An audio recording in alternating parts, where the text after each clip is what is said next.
I'm not your father. You are playing a rather extreme foster father in Adam the First.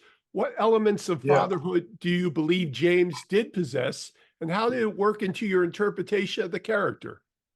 You know, it's a coming of age story, right? So, Right. and James, the character I play is a father figure, whatever you want to call him. So, it turns out I'm not actually the kid's father, but I function as his father, Right. and I guess when I went about trying to create that character, I was thinking of a guy that really wants very badly to be a father, and what would that mean? What would that mean if you weren't actually the kid's father? And isn't that what it's all about? Is wanting to be a father, and what kind of extremes would a person go to be a father if that's what he wanted to do?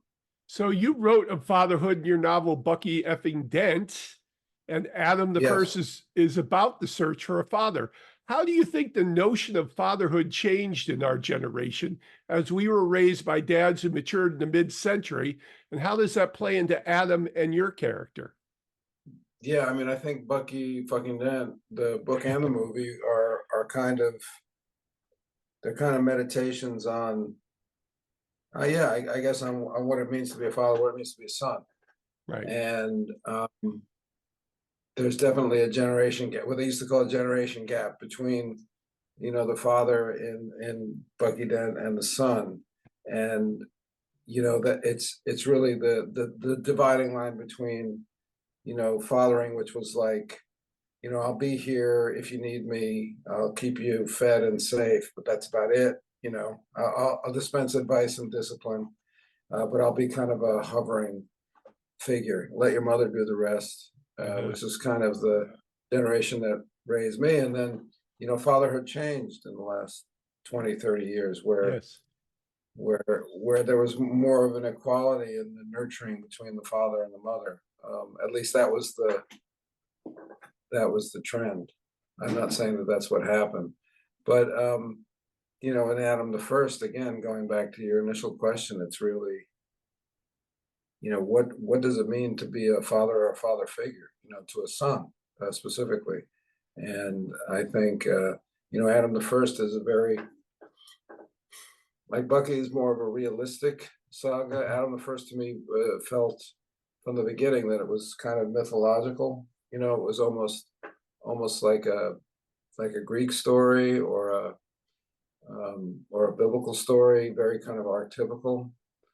So the notions of fatherhood, I think, are quite different when you look at it, as a realistic portrayal, and you look at it kind of as a mythological portrayal. Excellent.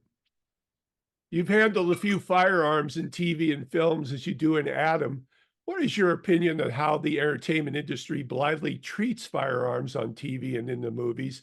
And do you think it has contributed to the desire for Americans to own personal arsenals? There's probably no reason for there ever to be a live firearm on the set again. I Yeah. think we've learned that lesson, and I think because of what we can do in post, etc.